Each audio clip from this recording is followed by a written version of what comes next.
watching The Big Story here with me, Aarti Subramaniam. This afternoon, we're going to focus on mucormycosis, or black fungus as it is now known. Let's start off with some breaking news.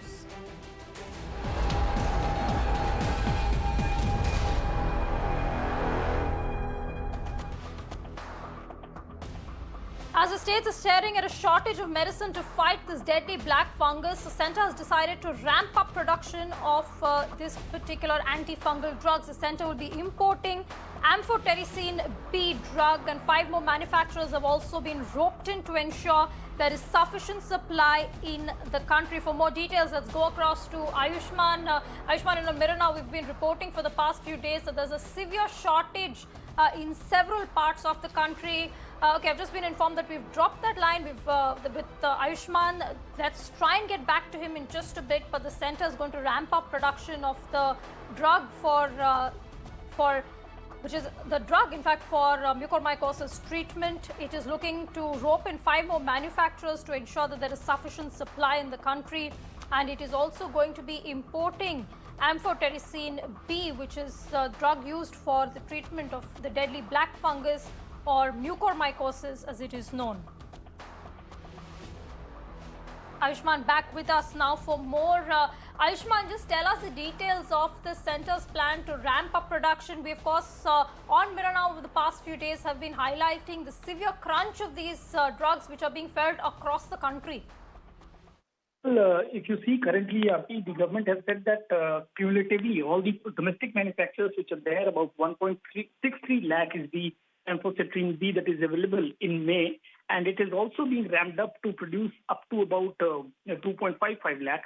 And the government is also saying that they are going to import somewhere about 3.63 lakh vials of amphotericin, and this will absolutely take the number to about 5.26 lakh RT. Again, the import is planned in June also. So in cumulative numbers, if they are to be produced, about 5.70 lakh vials of the injection will be there. And the government also says that they have identified 6 more manufacturers who can actually help in more manufacturing of this product. So currently, till the month of June, importing as well as manufacturer quantity, if you take in regard, about 5 lakh, more than 5 lakh is something that the government is saying that they have in the planning, and they can provide it to the states given the rise in the mucormycosis cases. Well, proactive measures are the need of the hour before this gets out of hand. Ayushman, thanks so much for that. Now, as the COVID cases in the country have shown a marginal dip, there are growing cases and concerns, though, of this deadly black fungus disease called mucormycosis. Let me just tell you some statistics. India has recorded over 5,500 cases in at least 23 states so far. 8 of them, in fact, have notified this and declared it an epidemic. Now, Maharashtra is amongst the worst affected states with 1,500 cases, and there's been an overall death toll of 126 lives so far. Again, the majority of which coming from Maharashtra. Maharashtra accounts for 90 of these deaths alone. As Ayushman was just telling us, the drug which is useful for this treatment is in short supply, and the centre is actually looking to ramp up the production now. So, how do we battle this threat of mucormycosis? What are the symptoms? What do we need to be aware of?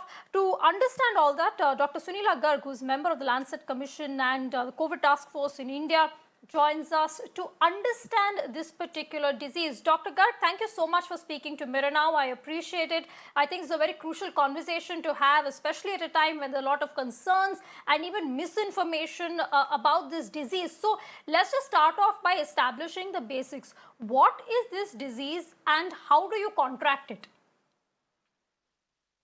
Remember that it's a very, very invasive fungal infection. Okay, so as the name goes, black fungus, it is actually not a black fungus.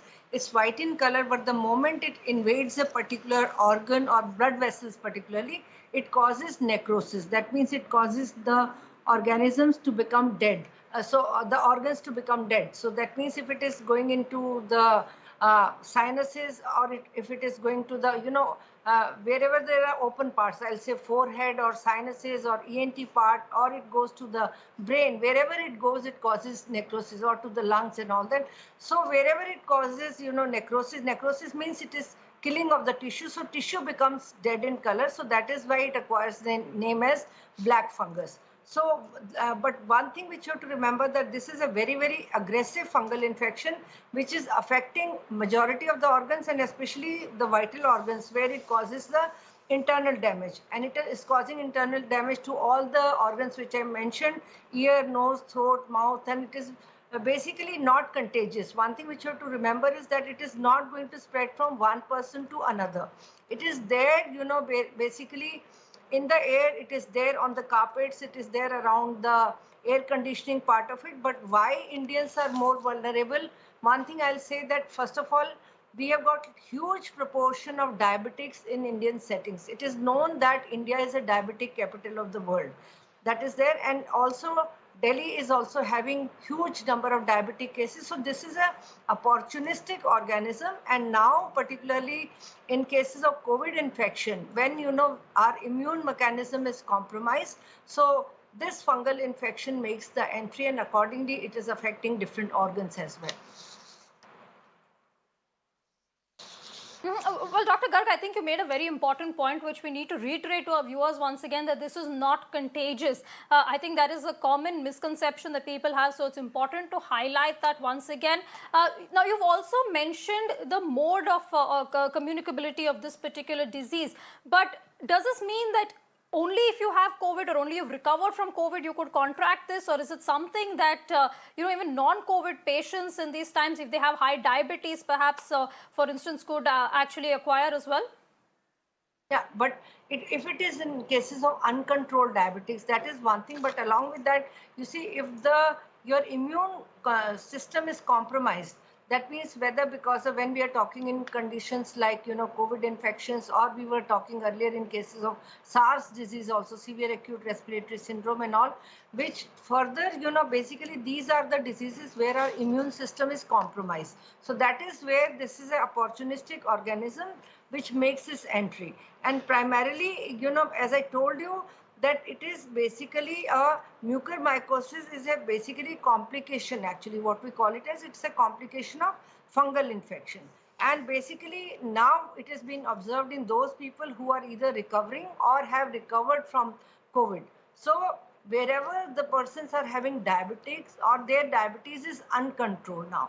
So that is where we have to see that our immune system is not able to cope up. But there are also cases where there's fungus around, but people's immune mechanism is really very good, because everyone will not, kind of acquire mucormycosis.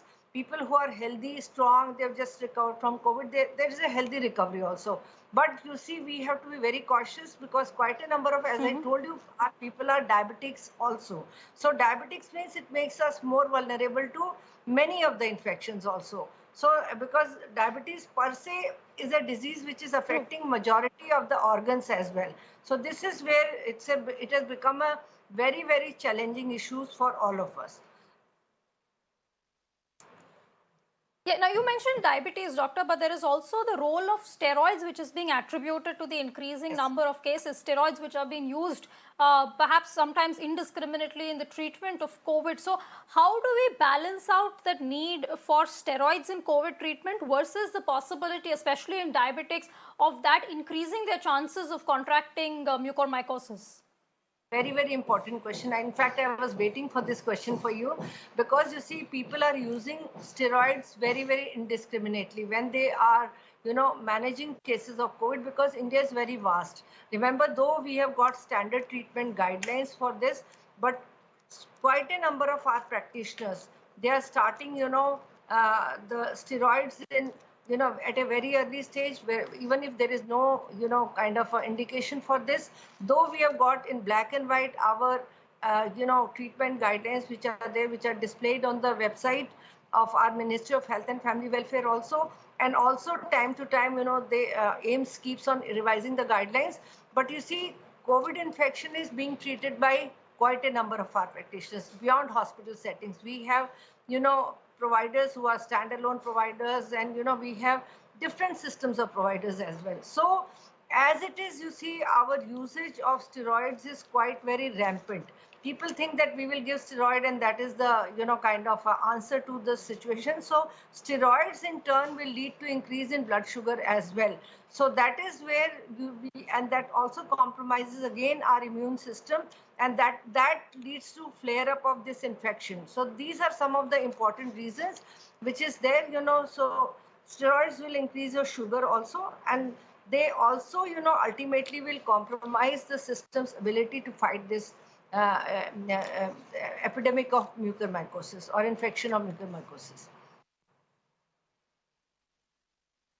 Okay, I think that's a very significant and an important reminder to all our viewers, of course, that the dangers that steroid poses, and of course its indiscriminate usage as well. Doctor, just one final question in terms of A, symptoms, and B, precautions. How do you know that you're showing symptoms of this particular fungus? And if you do, what are the precautions that you need to take and the immediate steps that one needs to tend to? Yeah, I will do one thing first. I will tell you the symptoms, and then I'll tell you the do's and don'ts also, which one is supposed to do. So as far as the symptoms are concerned, that will depend upon the site, which is affected by the fungal infection. So a person can have, in cases of rhinocerebral, that means if it is entering through nose and it is going to the brain, one can have one-sided facial swelling. Person can suffer from headache. There may be nasal congestion. There may be black lesions basically on the nasal bridge and all that, and ultimately they come on the inside of mouth, and quickly the infection becomes more severe, and person may also present with fever along with. If it is affecting the lung or respiratory system, then person can suffer from fever, cough, chest pain, or shortness of breath. Or if it is affecting the skin, then a person can have blisters or ulcers, like that way. Or another thing is that it can also affect your GI system also. So that can cause abdominal pain, nausea, vomiting, and all that. But if it is affecting brain, one thing which you have to remember is that particularly it becomes very, very serious. So person becomes dizzy, he can become unconscious, he can suffer from, brain bleeds and all that. So that is where it is a very, very serious condition. So, and also there is a condition known as disseminated mucormycosis, which is, particularly disseminated means it is affecting all the organs. So these are some of the important things. And as I told you, that there are some do's in this. We have to control hyperglycemia. That means we have to monitor our blood glucose levels. We have to use our steroids very, very judiciously. Use clean water. One thing which you have to remember, that oxygen is going through water to the individual. So we have to change that water. We can use distilled water also. That is important. And then again, we have to use even antibiotics and antifungals also very judiciously. What is don't is that please do not miss any signs and symptoms, which are warning signs. Do not consider all the cases of blocked nose as cases of, basically bacterial sinusitis and all that. And if there is immunosuppression, or, your blood sugar is uncontrolled and person is presenting with the symptoms which I just mentioned, just think of, the mucormycosis as well. And do not, hesitate to seek, we have to look at, some investigations also, like appropriate, basically we have to do KOH staining and microscopy and culture and all that. That is important. But again, we don't have to lose crucial time to initiate the treatment for mucormycosis. So one has to, time is very crucial and time is very important. And that's why you see, when you mentioned that there are about, 7,250 cases and we have got about 219 deaths also. Now, under Epidemic Disease Act, this is a notifiable disease. That means whichever facility is treating this, we have to notify the disease so that we have the exact count. We know that what kind of treatment, we have the facilities for managing, as you already pointed out, through your presentation, that we are, Government of India is preparing for, availability of liposomal amphotericin B. So that is one thing which is important, and that's as of now the drug of choice. And the government will, I'm sure, definitely work on other antifungal drugs. There are 2 more antifungal drugs which, but ultimately that has to come from in the Government of India's guidelines. So it is important to look at that we manage the disease very, very carefully and we manage it optimally. That means the person who is suffering from disease may require, one injection of amphotericin B ranging from 21 days to 40 days and 42 days onwards, like that.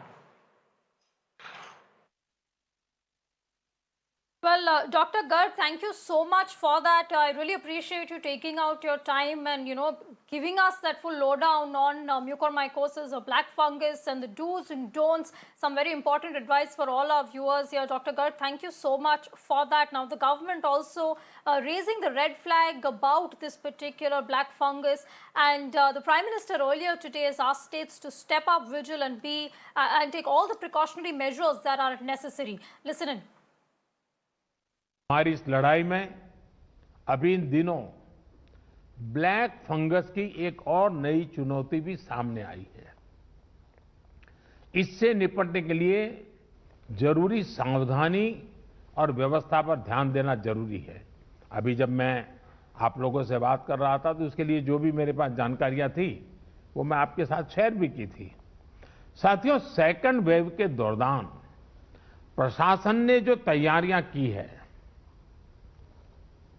उन्हें case घटने के बाद भी हमें इसी तरह चुस्त दुरुस्त रखना ही है।